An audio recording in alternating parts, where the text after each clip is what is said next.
Wild man, stepping up. Let me just like Patrick is.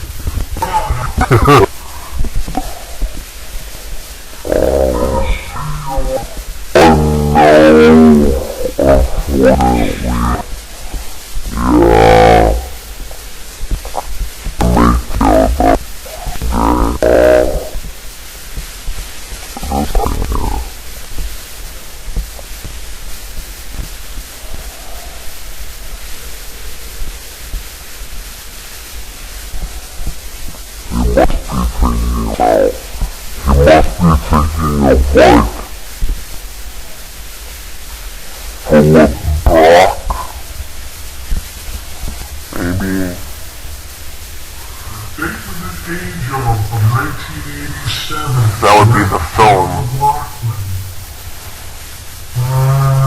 Or David Dukes, maybe? Cast. Yeah, that maybe Phoebe Cates. We love her. Yeah, love Phoebe Cates. Yeah. Sorry, wild man. Alright, next question. We're gonna go to Wallace Lee, author of Rambo Year One. Nice, Wallace. Yeah, he asks, his is a two-part question too. Do you still keep tabs with anyone from First Blood? Yes, I do. I actually spoke to Denny a couple of days ago. Chris Smokey, quite a bit. We've played together musically, not so much lately, but he's doing a lot of music out here. Mike Talbot, I don't see often.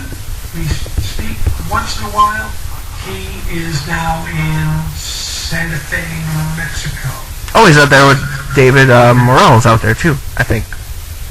Don't know if they hang the same circle, but that's where Talbot is. Caruso, no, lost touch with him. We had a couple of wild Thanksgiving dinners at our place in West Hollywood. That's where Denny and Talbot and I live. And who else was in that movie that is still with us? Bill McKinney, no, I don't see him. Sadly, Richard's gone. Jack is gone. That'd be about it. Talbot, Denny, Moki. Okay, cool. Let's see, what was his second part here? Coming up, like, through that whole Vietnam era. Yeah. Did it affect you working on First Blood, or, like, when you saw it, like, the message behind it, did it affect you, like? Well, when we did it, it was 1982, so there was a lot of water under the bridge since the actual Vietnam era, of which I was in high school, and thankfully, I had a very high lottery number. I also had a bad back. I used to have to wear a brace playing football in high school and college, but if push came to shove, I might not have been eligible for military because of the back. That being the case, I had a pretty high draft number. The country was very polarized at that time. You were either for that conflict or you were against that conflict, and I was against that conflict. However, when you're an actor, you're asked to play a lot of different things. What I was able to do had nothing to do with how I felt about the Vietnam War, because certainly by the 80s, I felt that how we treated our returning veterans was atrocious. That was regardless of what you think about the war, these men and women went through hell and should have been treated better. So I really didn't factor in any of whether the war was justified or not. How he was treated in the film, I felt was despicable, and that was the point of the movie.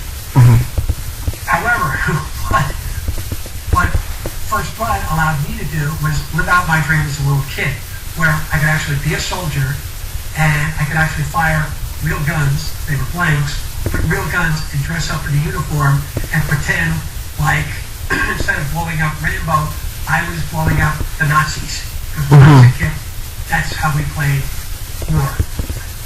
We were the American soldiers and we fought the Nazis. So, very cool. I'm looking up and I'm saying, this is unbelievable. I'm in the dirt, I've got a poncho, I've got a helmet, I've got a real gun, and we're playing Army. And I'm getting paid to do this. Fantastic. Amazing. It must be crazy. It must be, oh my god, I could just imagine with that. That's great. And it was my birthday, at least the first day. So I said, I went up 3 different times. So. Oh, that's awesome. Especially on your birthday too, because it's like it's a memorable birthday. It's something that's always going to last with you. Yep, absolutely. Did you think that my birthday where I ended up in the Tijuana jail, like I said. Did you think the film was going to explode into what it became? It became a cult favorite. It was not a huge hit when it first came out. It was just not a huge hit. Stallone had some bankability from Rocky. He had a couple of, I can't remember what he followed up Rocky with, but I don't think it was, he clearly never saw the success that Rocky did. Nothing. Yeah. But the first one became a cult favorite. It kind of came and went in the movie theaters. It wasn't around long. And back then, movies stayed in movie theaters longer than they do today. And that was an indication that it kind of ran out of steam very early on. Yeah. But it became this cult thing. Which is why they went and did more. Because they knew there were enough people out there to support this character suddenly going all over the world fighting evil. Yeah. It was funny, yesterday when you were saying, oh, I can see like the paparazzi's helicopter outside my house right now. Yeah. In my head, I'm like, maybe it was like a Rambogram. Because remember in the 80s they had those Rambograms where you could send a telegram by helicopter and someone would land on your lawn. Oh, neat. And come out, and that was pretty funny. It reminded me of that. I was like, it's a Rambogram. There you go. Bud Marizzi asks, he's a great friend of the show. Who asked this? Well, that was my question, but this next question is from Bud Marizzi. Hey, Bud. What's going on? Bud's a big fan. Buds. Yeah. And he was asking, what was it like working with Stallone? But you said you didn't really work with Stallone. Working? No. Hanging out with? Yes. Okay, so you got to hang out with him? Because I was friends with Dennehy, and I got to go where Brian went, and he and Stallone would hang out, so I would hang out.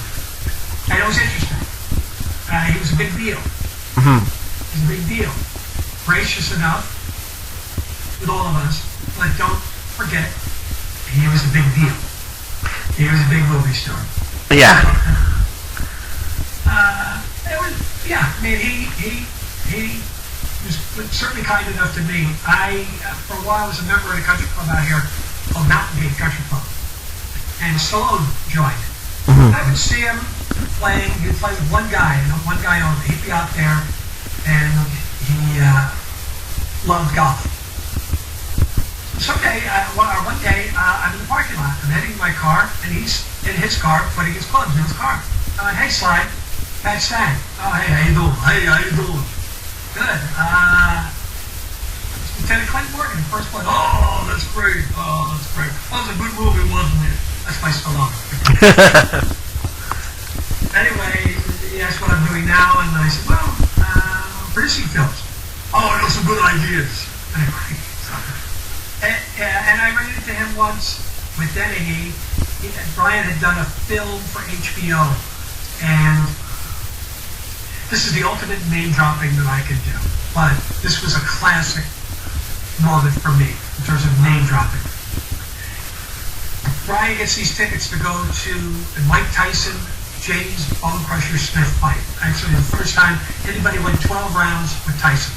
Because James Bone Crusher Smith, all he did was like hold him. Okay. It was a terrible fight, but it went 12 rounds. HBO gave Brian two seats, ringside, for that. He said, let's go. So we flew over. We're sitting on ringside, we're 3 rows behind, which is fine. And the seats were like $1,000 a piece, and they were literally card tables. So Dennehy's a big guy. I'm the big guy. So I had to kind of sit like sideways on a $1,000 seat because it was the only way the two of us could fit there. long story short, afterwards there's a party upstairs. And at one point, I'm standing, me, Pat Stagg, Lieutenant Clinton Morgan, I'm standing with Brian Dennehy, Sylvester Stallone, John McEnroe, Robert Duvall, and Kevin Costner. Oh my God. And me, right? I'm not adding a whole lot to the conversation, as you can imagine. Anyway, we're talking, and Stallone again acknowledges how much he enjoyed, Lieutenant Clinton Morgan, which was always great to hear. And at that point, they bring a guy over to the group, and I've never seen this group of superstars melt. And nobody could say anything, because they brought over Muhammad Ali. Oh my God. And it's like these huge movie stars. It's the champ. Anyway, you came, shook hands with everybody, including me, and then walked away. And what was the point? The point is, every time I've been with Sly, he's been a gentleman and kind to me. So, Sweet. yeah. His B-side to that question was like, because I know Sly gets into character a lot. With the crew, was he Rambo a lot of the time off the set? Was he like that? No. I don't know what his process was, quote unquote, as an actor. I don't believe that it was that intense to do kind of what he's doing. Mm-hmm. So, no, he was fine, and like outside. I mean, it's not like he would have friends come up, just like everybody when you're on location. Friends come up, but again, there were a number of times where we all went out to dinner, and again, I was part of that group. Not like I contributed. I just happened to be friends with Brian, so I got to tag along. But I had no weird stories to tell, or bad behavior, or anything like that. I mean, it was, like I said, to me, always a gentleman. Very cool. Yeah. Very cool, very cool. Alright, now we're moving on to Craig Cohen from the Slycast. Hey, Craig, dude, I gave you my blender, and it's been 2 weeks. Let's go. Where is it? Craig asks, Craig? how many days did you shoot? As I said, I went up 3 different times, probably a total of 12 shooting days. However, I didn't work on some of those days because the weather did not cooperate. Yeah, I hear there was a lot of bad weather there. If you look at my work that ended up on screen, we're walking along a river, we're tracking him. We're running through the woods, we're tracking him. We get to a log, we have a standoff, and he's in the cave. We blow the cave up, and then there's a scene at the mouth of the cave where I'm told I gotta get the body out. So, not a lot of setups, as you say. That's about 1, 2, 3, 4 setups. But because the weather didn't cooperate and we needed it to, I was up there for about 12 days. Damn. That's pretty impressive. Like, that whole thing, I don't think they shot that very long, right? That was like... Well, you could see how things like that wreak havoc on a movie budget. Mm. So, they weren't paying me much of anything. And it was kind of an insignificant bump, but when the weather does not cooperate with what you need to do, it wreaks havoc, and that's one of the challenges of movie making, especially if you're outside. Why a lot of studios want to shoot in sound stages. You can control everything. Yeah. Yeah, because weather, especially in Canada, Yep. weather changes. He also wanted to know if all the actors, if the National Guardsmen were all actors. Yes. Yeah, they were all actors?